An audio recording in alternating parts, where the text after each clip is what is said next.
मैं सिर्फ आपकी पत्नी और इस घर की बहू ही नहीं, प्रथम किसी की बेटी भी हूँ। अगर यहाँ मेरे फर्ज है तो वहाँ भी फर्ज बनते हैं। तुमने और तुम्हारे घर वालों ने कैसे सोच लिया कि मेरे पापा वहाँ जिंदगी और मौत से लड़ रहे हैं और मैं यहाँ खुशियाँ मनाऊं? मान्या तड़प कर बोली। मान्या, तुम्हारा दर्द मैं समझता हूँ, पर यहाँ मीठी की शादी है और तुम घर की इकलौती बहू हो, तो तुम यहाँ नहीं रहोगी तो लोग बातें बनाएंगे।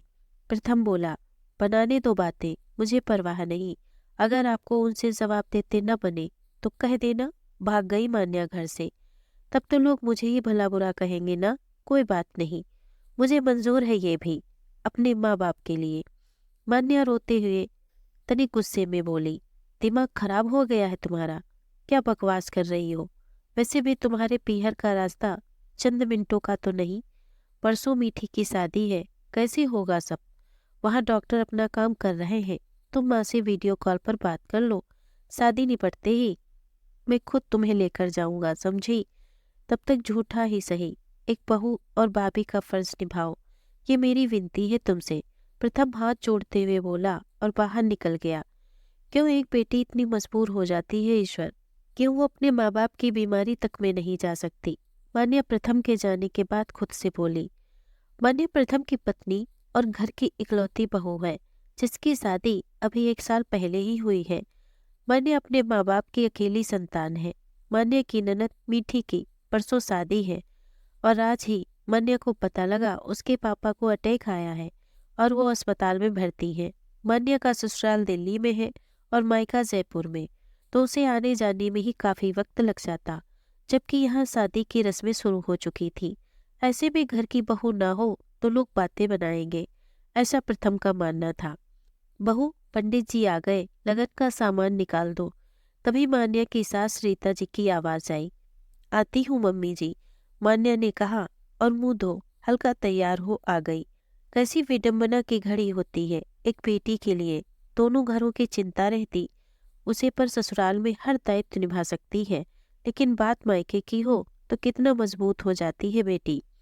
सारा दिन कामकाज में लगी रही मान्या, पर दिमाग रह रहे पापा मम्मी के पास पहुंच जाता। एक फोन तो कर ही लूं, कम से कम हौसला तो मिलेगा मम्मी को। सुबह के बाद फोन भी नहीं कर पाई। मानिए ये सोच कमरे में आई और फोन मिलाने लगी। भाभी बुआ जी उपटन मांग रही हैं। तभी मान्या की मासी सास की बेटी आ बोली, हाँ अभी देती हूँ। मान्या फोन रखकर स्टोर रूम में चली गई। मान्या, मान्या, कहाँ हो तुम? जल्दी इधर आओ। तभी प्रथम वहां आ बोला, क्या हुआ? और आप सुबह से थे कहाँ? यहाँ कितने काम थे आपके करने के, जिसे मामी जी के बेटे को करने पड़े। मान्या प्रथम से बोली, तुमने माँ को कॉल की? प्रथम ने उसकी बातों का जवाब न दे सवाल किया। बस करने ही जा रही थी। मान्या उदास हो बोली, रुको, मैं मिलाता हूँ। ऐसा करता हूँ वीडियो कॉल कर लेता हूँ, तुम पापा को भी देख लेना। प्रथम मान्या को बेड पर बैठाता हुआ बोला, हेलो मम्मी, कैसे हो आप? पापा कैसे हैं अब? फोन मिलाते ही मान्या ने अधीरता से पूछा। बेटा पापा खतरे से बाहर हैं, अब आराम कर रहे हैं। मान्या की मम्मी बोली, हेलो भाभी जी। तभी मान्या की मम्मी के पीछे से प्रथम के दोस्त राघव, चंदन और चेतन बोले, अरे आप सब वहाँ कैसे? मान्या ने चौंकते हुए पूछा। बेटा ये लोग दोपहर में ही आ गए थे यहाँ, सब काम इन्होंने ही संभाले और बोलते हैं जब तक अंकल फिट होकर घर नहीं आते तब तक यहीं रहेंगे। मुझे भी घर जाने को बोल रहे हैं, मान्या की माँ बोली। मान्या ने सवालिया नजरों से प्रथम को देखा। हाँ तो तुम्हारे मम्मी पापा मेरे भी तो मम्मी पापा हैं। तुम अपने ससुराल के फर्ज में बंधी हो, तो मेरा भी तो दायित्व है ना अपने ससुराल के प्रति। इसीलिए खुद न जा पाने की मजबूरी में किसी तरह फ्लाइट का अरेंजमेंट कर इन तीनों को भेज दिया।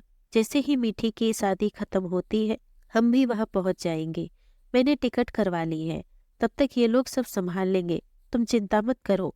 आखिर साथी बने हैं, साथ तो निभाएंगे ना। दोनों मिलकर हर दायित्व भी निभाएंगे, भले वो यहाँ का हो या वहाँ का। प्रथम ने मान्या से प्यार से कहा, हाँ भाभी जी, आप बेफिक्र रहिए। आपके पापा हमारे पापा हैं, हम यहाँ सब देख लेंगे, आप वहाँ देखिए। चलिए अब आंटी जी को घर छोड़ आऊं, मैं बाकी आपको सब कुछ अपडेट देता रहूंगा। राघव ने कहा, बहुत बहुत धन्यवाद आप सभी को, मैं ये एहसान कैसे चुकाऊंगी आप लोगों का। मान्या नम आंखों से हाथ जोड़ते हुए बोली, भाभी जी, एहसान चुकाना है तो हम पर भरोसा रखिए और ये आंसू पोंछकर खुशी खुशी मीठी को विदा कीजिए, क्योंकि ये उसके लिए खुशी का पल है। चेतन बोला और फोन काट दिया। प्रथम, मुझे माफ कर दो। सुबह में इतना कुछ बोल गई मैं, और आप मेरे मम्मी पापा के लिए अपनी बहन के शादी के फंक्शन भी छोड़ गए थे। मान्या प्रथम से बोली, मान्या, न कुछ तुम्हारा है न मेरा, बल्कि सब हमारा है, समझी तुम? मैं समझता हूँ जिससे तुम्हारा जितना दायित्व इस घर के प्रति है, उतना ही उस घर के प्रति भी है। वैसे ही मेरा भी तो है ना, तो मैं अपना दायित्व निभाने से कैसे पीछे रह जाता। चलो अब आंसू बहाना बंद करो और मुझे खाने को दो, सुबह से भूखा हूँ मैं। प्रथम मान्या से बोला, अभी लाती हूँ। मान्या उठते हुए बोली। मान्या को प्रथम जैसा जीवन साथी पाकर नाज हो रहा था। उन दोनों ने शादी की सभी रस्में हंसी खुशी के बीच बीच में घर पर भी बात करती रही। मान्या पापा ठीक थे और अब कल घर आने वाले थे। इधर मान्या और प्रथम भी मीठी को विदा कर निकल गए अपना दूसरा दायित्व निभाने के लिए। दोस्तों, जैसे एक बहू का फर्ज अपने ससुराल के प्रति होता है, वैसे एक दामाद का भी कुछ दायित्व बनता है अपने ससुराल के प्रति, खासकर जब पत्नी अपने माता पिता की इकलौती संतान हो। जब दोनों अपने दायित्व निभाते हैं, तभी तो सही मायने में जीवन साथी कहलाते हैं। दोस्तों, अगर आपको ये कहानी पसंद आई हो तो प्लीज़ इसे लाइक और शेयर करें। अगर आप हमारे चैनल पर नए हैं तो इसे सब्सक्राइब करें। धन्यवाद।